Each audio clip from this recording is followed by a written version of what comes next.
Hello, and welcome to Insightful Conversations with your host, Three Principles practitioner, Adey-Jones. Join her each week as she welcomes some of the world's leading Three Principles teachers and practitioners who share how this understanding has dramatically improved the quality of their lives and the lives of those they work with.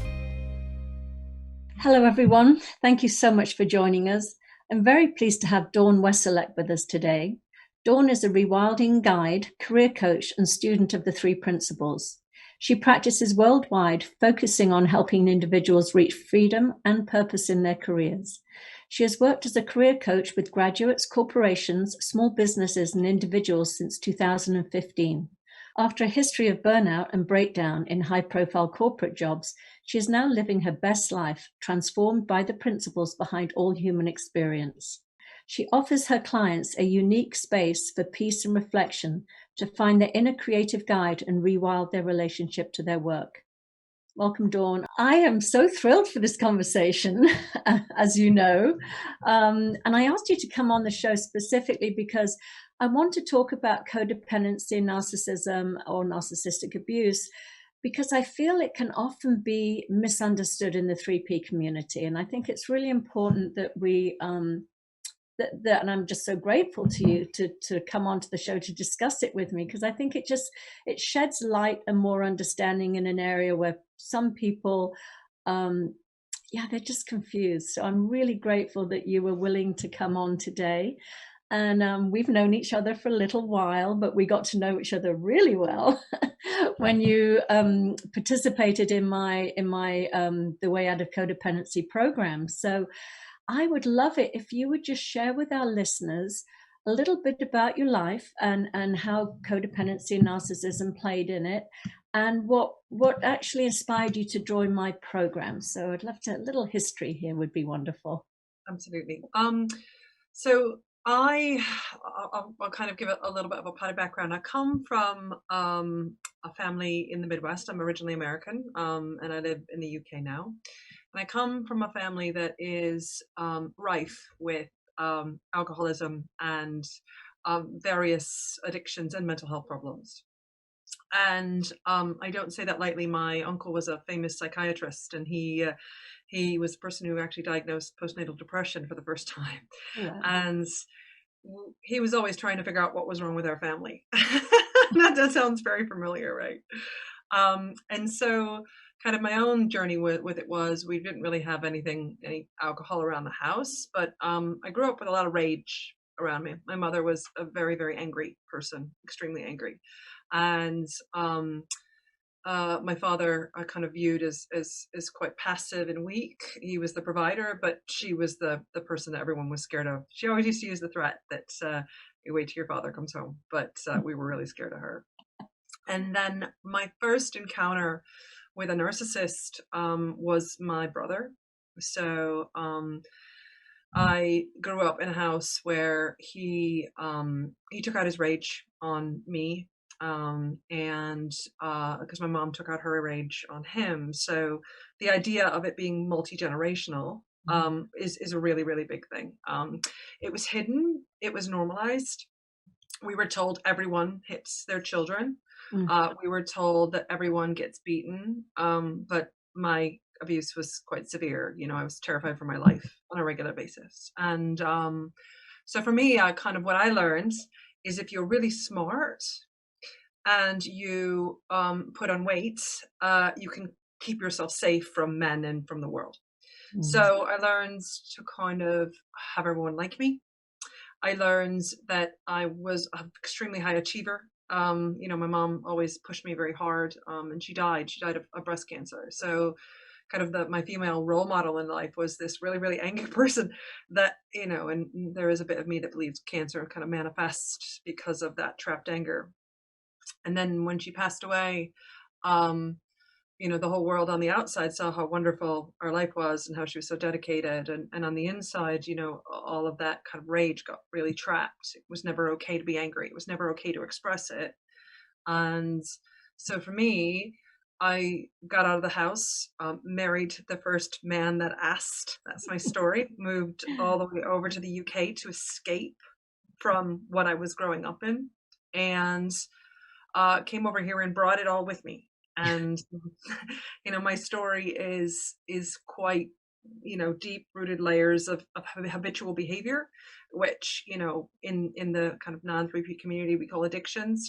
I turned to food. At my heaviest, I was 29 stone. I've lost over 220 pounds in my journey. I got involved in serial relationships, very, very promiscuous, and did that because I was always trying to find someone to plug that hole inside of me. But the codependency was always a bit hidden, and that's a nice way to say it. I always call myself a 5-star addict. So I got into recovery, and my whole life changed in 2004 or 5 when I broke up with my ex-husband. We got divorced after hurting him, and very badly. And then began this just development journey. And so what I did was I started uncovering the layers. I love the term that Amanda uses in the Little School of Big Change as well, which I did here when I first came into the principles, uncovery. And so what happened with me is I was uncovering the layers. I put down the behaviors that would, thank God for 12-step. I put down the behaviors that were killing me, and then slowly got deeper and deeper embedded into that modality, which was, I needed it, but it told me I was always sick. It told me I would never get well. And it told me I had to go and throw myself into all of this kind of self-help world in order to be okay, which suited me just fine. Because as a good little codependent, if you tell me if I do something, I'm okay, I'm off. I'm going to do that. I'll be all right. So stumbled through recovery very successfully in some ways, lost lots of extra weight, was doing service at multiple levels, very grateful for recovery. But what kind of happened was my life got really, really small. It was just about I was doing 5 different fellowships. I was constantly in the 12-step recovery process, you're constantly doing step 4s to go back into your past, which makes you feel really, really crap. And then kind of recycling it. And then I got a therapist, and she told me I was codependent and a love addict. And so I would always have a lot of issues. And there would, and she said to me, and I'll never forget when she discharged me, I was with her for 15 years, and she discharged me and she said, "You've done great. Now you'll need to come back when you're in a relationship." And I was like, "Well, what do you mean?" And she said, "Well, you'll need to come back." And so I went off and, didn't have a relationship, and my life got so good, not because not relationship, but I was flourishing. I was in a great place. I thought I had left all of this kind of past stuff behind. And then I moved, my life got amazing. I started, I do what I'm doing now. I did coaching. I moved away from the city, very successful career, always driven by success and achievement. And then I moved to where I live now, and lo and behold, literally 2 months to the day, I met a person who I thought was different than my narcissistic past. He was an artist. He was a bit of a rebel. He was, the jaunty hat wearing victim who, was a high intellect and a tortured soul. I walked into a relationship, I'm laughing now because, I think it's funny. I walked into a relationship with someone who on my second date told me that he had mental health problems and brought his sheet from his psychiatrist. He was so proud of the fact that he had a bar in the back garden. And I was thinking, okay, I can change this person. We will be great together. And you taught me about this narcissistic wound. And you taught me in your course that it's like we have this hole, and not even a hole in the soul, because that's what I was told in recovery. We have this hole inside of us, and when somebody else's teeth meet that hole, and that's what it was like, because he wasn't this wide boy, so when I'm Googling thing about narcissism, I'm not hearing about him hearing these flashy cars. No, he was angry at the world. He was poor. He was living in everybody else. The rich people were bad. He hated feminists. And I'm like the super feminist. He's like, women had oppressed men. So I'm like totally there listening, going, yeah, this is a great person for me to be with. He'll get me humble. And then it began. So that's kind of where the three principles found me, and I'll leave you to speak. But yeah, my journey here has been, always looking for something else outside of me to tell me I'm okay. Yeah. Always trying to run away from that wound, and then having it smack me in the face when everything's going really well. Yeah. Well, I mean, there was so much in your story. I'm going, me too, me too, me too. Classic, codependents that we are. It's, and that's the other thing I wanted to say, because I always say this in the Three Principles community. We're not labeling anybody. We know who we are at our essence. So we use the word codependency and narcissism to describe a set of behaviors, because otherwise we'd be sort of just reeling off the laundry list every time. But there are some sort of very classic traits that are quite identifiable, and they come in clusters. And, and I love what you described. I mean, often the codependency, does derive from childhood trauma. And it sounds like you definitely had a traumatic childhood. And, I did similar in some ways and different in other ways, but definitely impacted me growing up. Certainly was that always looking for love on the outside. And I know the expression I used was, it's like your teeth match my wound. We have these wounds that we tend to sort of, I always say we need a redo, or we want a redo. So we tend to sort of attract the same sort of dynamic we grew up in. So, I think there's this little sort of young child within us that wants to have it come out a different way. So we sort of unconsciously draw in these narcissistic relationships to sort of work them out and hopefully have change the ending of the story. So but I'm curious, because I know you were in the Three Principles way before we knew each other, but way before you took my course. So I'm wondering what it was that, because for me, I've encountered a lot of people that say, well, if it's just my thinking, if I change my thinking, then I should experience this relationship differently. A lot of people come to me with that sort of, Sorry, I'm looking at your face here.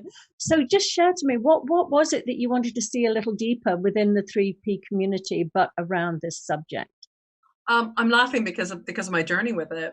Okay, so I got in and I used the Three Principles as a tool to fix that relationship. And I call it my hedge trimmer moment still. So I was on a ladder on my hedge, and I was listening to your podcast. I think it was Nicole Barton or somebody. And I was swearing at the phone, going, but it's all thought. Well, she's wrong. This isn't narcissism. No, there's no such thing. And then all of a sudden, I started Googling, because I mean, the relationship was insane. Essentially, he went through, and this is just a normal narcissist codependent story. He was in and out of psychiatric treatment during lockdown. I had no life. My life was him. I gave up everything. I literally focused. I couldn't get a job because it was never good enough. I was told I was a terrible mother. I was, the relationship, there was no physical intimacy because that was gross. And it was obviously my fault for wanting anything like that. So all my values all shut down. But I was going to use the Three Principles to fix this problem. And actually, I found the Three Principles because of him, because he told me that I was crazy and I needed to go and get a psychiatrist. So I found somebody, and she just happened to be a Three Principles coach. And then, I'm still trying to fix him. So I went on a beautiful course that Bill Pettit did. Amazing course to fix him. Because of course I was always trying to find something to fix him so I would be okay. And I kept listening to you, and I kept getting angrier. And I was like, but I'm not codependent. He's not a narcissist. And it was just it kept coming back and coming back. And then all of a sudden, I had this moment where I was speaking to somebody else who actually was your guest this week on the podcast, which is Sharon. And she was on the guide training with me. She was in the rewilding community, which I'm also in the beginning. And then Rohini Ross's program. And she reached out to me and she said, Dawn, she goes, this is abuse. You are being abused. This is a domestic abuse situation. And I was like, no. I was like, he's not doing anything physically. He would never hit me. He's telling me that he's worried about me hitting him. And so I called a women's refuge line. and they sent me some information on narcissism, and I went, oh God. And I was like, no, it's not real. And then I went on your course and I spent the first 2 or 3 weeks trying. I went to your webinar on your course, trying to convince myself that I didn't need this, right? That this isn't really it's just a touch of codependency. You know, I got a touch of pregnancy, right? and so what happened was I was just like, wow. And then every week I was like, Del, this is my story. It's the other side of the coin. And I stopped trying to figure out if I was codependent or not, if he was narcissistic or not. And it just made sense. It was just like, all right, so this is the habitual thought patterns that I get into when I am in a relationship with someone that I need to fix, that I think I need to fix, that I think somehow it'll make it better. And kind of through exploring it, that term even, and getting this conditioned thinking out of my head, that because in the 3 principles, in order to communicate with the rest of the world, you know, we need terminology that fits. So now when I speak to other people and I spot the red flags, I go, oh, I know someone who can help you with that. And I point them in the direction and I say, does this sound like abuse? Does this sound like you? And the difference with the way that you teach it within the 3 principles, Dal, is you don't label the person as bad. Mm-hmm. I don't think that I almost said his name. No, we're not going to. I don't think that he's a bad person. What Exactly. I think is that for me, I just don't want to play in his sandbox anymore. I don't want to be involved with someone that for some reason, no matter how far apart we are, we have this psychic bond that he can send me a text and I can all of a sudden want to run back in there and fix it. Mm-hmm. So. Yeah, well, we I love that, the psychic bond, but and then there's also, as I share in the course, there's actually a chemical, a neurochemical reaction that happens, that when we do get that text or we see that name, it all gets reactivated. So there's actually science behind also the, as you say, the habitual thought patterns and everything that gets us involved in those relationships in the beginning, and then what keeps us in them.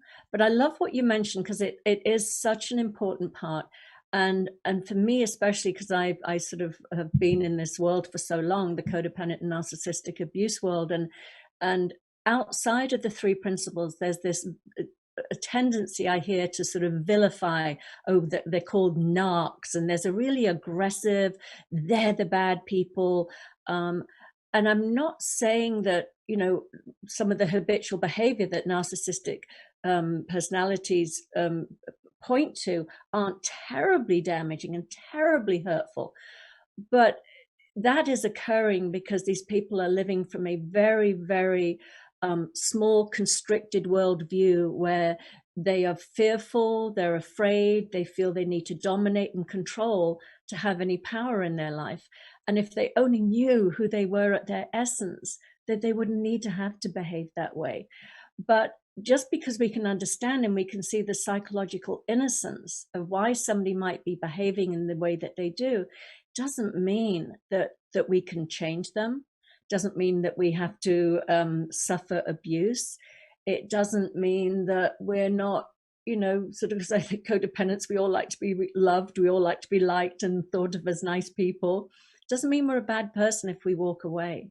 And that's the other thing about the principles I love, which is it teaches us that we all come, into this world of form with the equal amounts of resilience and innate well-being and wisdom. And when we know that, we don't have to fix each other.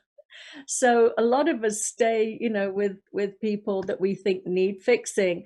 But the beauty is, once we realize, oh no, everybody's okay at their essence, we can just step back. We can let them find their own way. So I love that. So I want to, I want to give me a brief description. So I want to hear how you show up now, but very briefly, how did codependency impact, not just obviously you shared your personal story, but how did it impact how you showed up at work too? Some of the codependent ways you saw. I just find narcissist. And this is the thing, as a coach now, I would always have the bullying boss. I would always have, I'll never forget, my favorite story is I used to be a consultant, in IT, traveling all around the world. And I worked for a company who we were incentivized based on the hours that we did. So you can imagine that, not, I mean, we're talking like triple time, where I was working like 80 hours a week. And I remember I needed a holiday. I was burning out. And I was working for this really driven man. I'll never forget. And he pulled me into his office screaming at me. Everyone could hear, saying how I cost the company £20,000 because I needed a holiday and what the flip was wrong with me, and literally destroyed me and made me think it was my fault, and then walked out of the office. And then the other girl who walked in behind me reported him and got him fired. But I never had the strength to do that. Yeah. And this was repeated over and over and over again. I went to employment tribunal because I found a bully at work. I kept repeating the same patterns again and again and again. When I was like, oh, maybe I've got this or maybe I've got that. It was always about the rest of the world being the problem, and me kind of finding this weird dynamic with people, men and women, who had I could either become smaller than, or be pushed around by. Yeah. That's so interesting. And then just even, besides that relationship dynamic at work, I think we grew up, settling for crumbs. So we don't self-advocate. We do sort of, be grateful for what we're given. We don't advocate for ourselves, or we become people pleasers and negate our own needs, as you say, reaching burnout just to keep the boss happy. So, because there's such a low sense of self, our self-esteem is quite low when we are locked in that codependent habitual thinking. So I want to hear, I love makeover shows. So tell me who Dawn is today. How do you show up, not just at work, but in your love life, as you're parenting, and how you deal with your family still? Because when we come from these, families of origin where this dynamic, as we change, the whole dynamic of the family changes. So I'd love you to just touch on those areas just a little. So, well, I'll touch on the highlights, how different it is. I'm living my best life. I'm fortunate enough to work for a company that I love 3 days a week. It's one of my best friends' farms, and he, has been so inspired by working with me as a coach that he wants to become a coach. And they're creating like a retreat center in this beautiful orchard in the middle of Ottery St. Mary.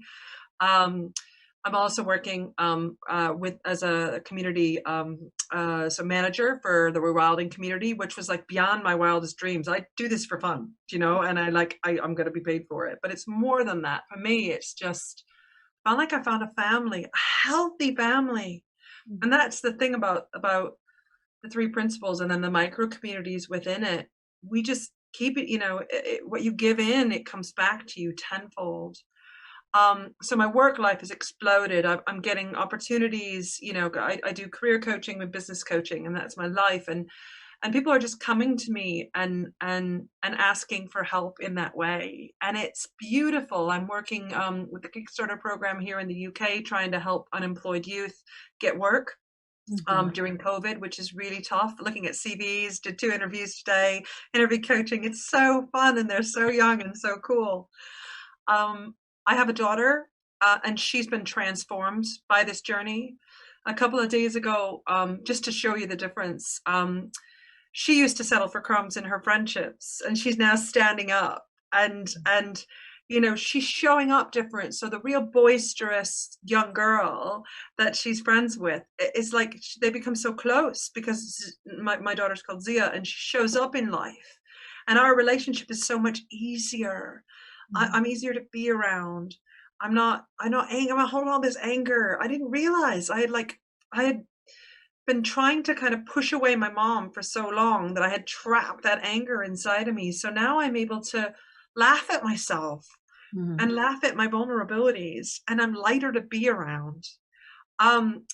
The difficulty with me physically, I sent you 2 photos. I always say it's my before and after photo, and it's of me when I was really, really, really in a bad place. And then it's me now. I feel like I can wear color again. I feel like everything is coming alive. And my love life, Del, I'm blaming you for this. Yeah. that it's just exploded. We're in lockdown here. We're just about to open up, and I've got my little black book's like full, and I'm available for. I'm not longer trying to find the one. Yeah. I'm actually just enjoying the moments that I have with all of these beautiful people, souls who are vulnerable, souls who are just gorgeous within themselves for all of their gifts, and I'm not limiting myself. Before I would have gone, okay, well, I have to, date these people, and I'm walking away really fast when it's not working. I'm Yeah. catching myself kind of, okay, I'm over helping with this person. I need to step back, because one of the biggest lessons I've had about this with romance is if you're constantly stepping forward and rescuing your partner, you're not allowing that person to be themselves. Yeah. You're actually consuming them like a food. And I'll never forget, I remember once I was speaking to a therapist, and she said, everything that you do, all your addictive behavior is all about consuming because you feel so empty inside. Mm-hmm. Yeah. And because of the three principles, I don't feel empty inside anymore. Yeah, that's so true. And I love what you bring it up. And I also want to say, another misunderstanding I sometimes find in the three principles is there's this sort of thing of like, oh no, therapy is old. We don't need it anymore. But I really value, I mean, I was in therapy for 30 years. It saved my life. It gave me a lot of clarity. The principles, I say, showed me the way out of my behavior. But I value what I learned through therapy. And I think it does, highlights and helps us understand why we sort of got set in some of the habitual behaviors we did.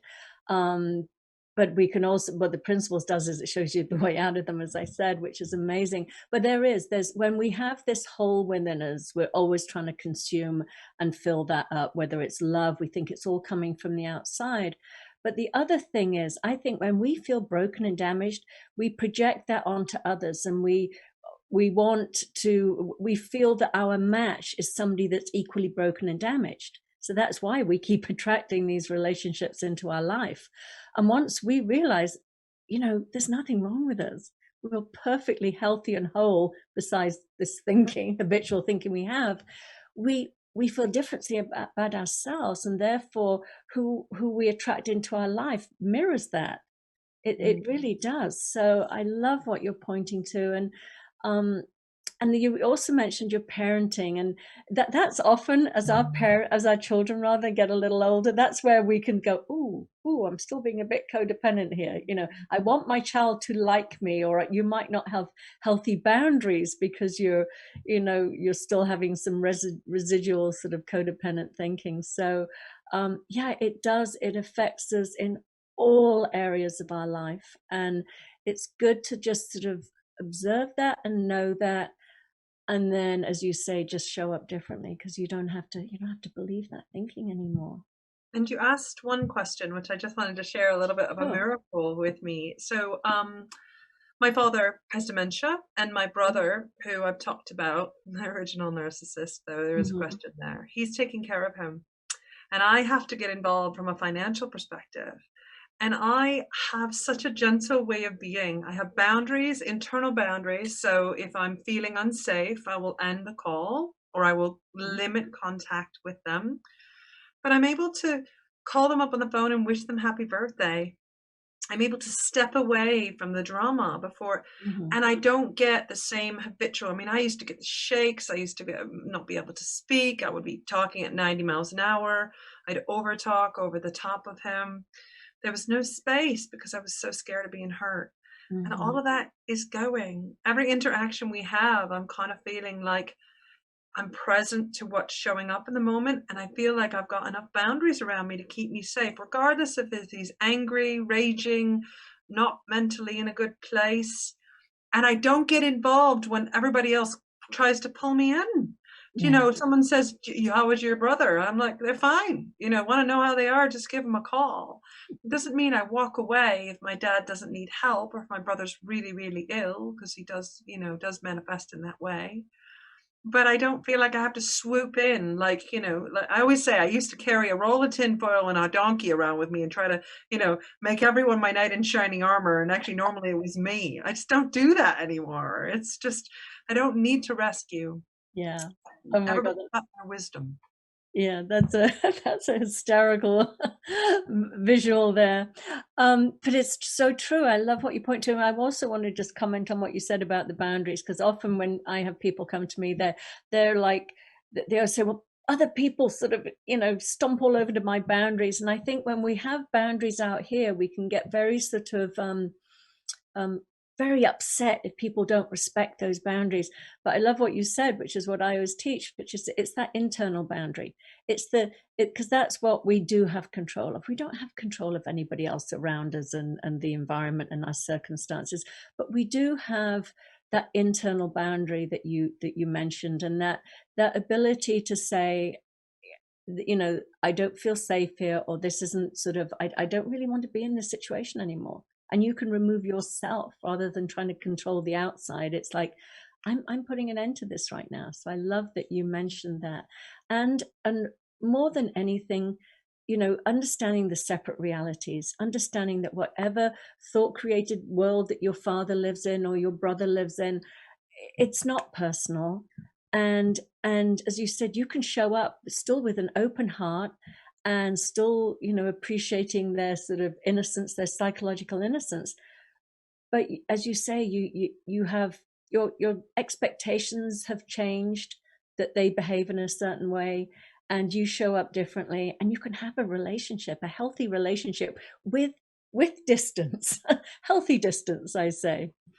So And I yes. think that's the big thing. I don't blame. I don't have any, and I have no. I mean, seriously, I have no malice. Exactly. My brother could have taken my life many times growing up. My ex-partner could have damaged both me and my daughter beyond belief. I have no malice because I followed my wisdom and I got out. Yeah. I didn't use the principles to stay in a relationship that was dangerous and damaging. What I did was listen to the quiet.